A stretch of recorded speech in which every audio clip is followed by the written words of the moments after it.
Hi, good morning. I'm in my backyard garden. I'm reading from my Bible. Today I will read an overview of the book of Psalms. But before I begin, I want to tell you about the flowers that you're looking at in the image on the video. These are giant rain lilies. They, I believe, are native to Texas, and they only bloom after a rainstorm. So a couple nights ago, we had a huge thunderstorm, and today we're presented with these beautiful flowers.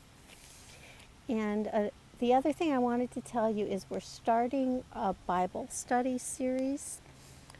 So if you stick around to the end of the video, I will tell you about that at the end.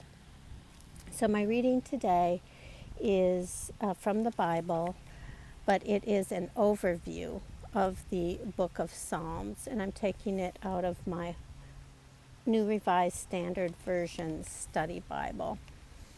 Psalms. The book of Psalms was the hymn book of Israel.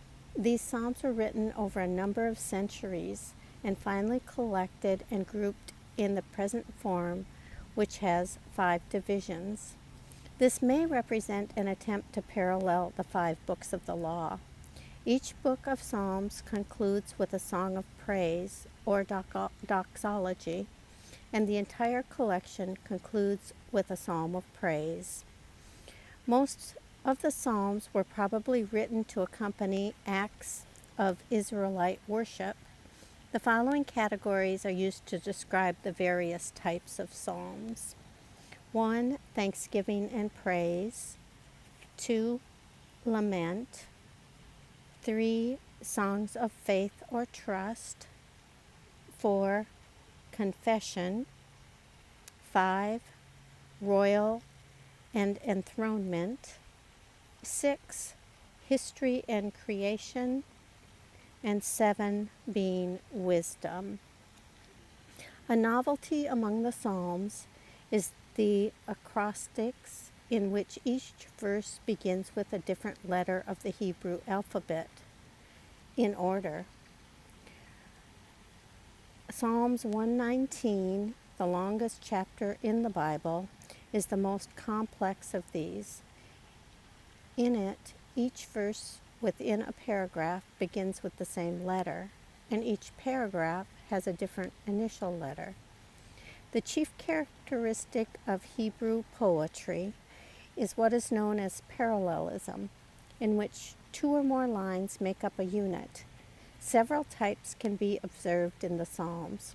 Some parallelism repeats the same, though in different words. 2 lines rhyme in meaning rather than rhyming according to the sound of the words. Sometimes the parallelism involves a direct opposite, or it may be further explanation of the thought of the first line. Great contrasts of mood can be seen in the various Psalms. Anguish and despair in some, joy in others. Intimate personal communication with God stands side by side with community celebration. It's no wonder that both Judaism and Christianity have treasured the Psalms over the centuries. This ends the reading. So we've got Bible studies coming up, and I want you to make sure that you get on my email list, so you can be the first to hear about it. So if you scroll down to the description below this video, you'll find the link for joining the email list. And when you join the email list, be sure to pick up your free copy of 8 literature genres in the Bible. For me, when I know the literary genre of the book that I'm reading, I get a better understanding of what the author was intending when he was writing it. So is it historical literature? Is it poetry? Is it wisdom literature? Prophecy? Is it the law? Or what is it? So be sure to get your instant free download of the literature genres in the Bible. It's free, and it might help you too. Let me know in the comments what you think about it, if it helps you or if it doesn't. So I'll be back tomorrow for more reading the Bible in my backyard garden.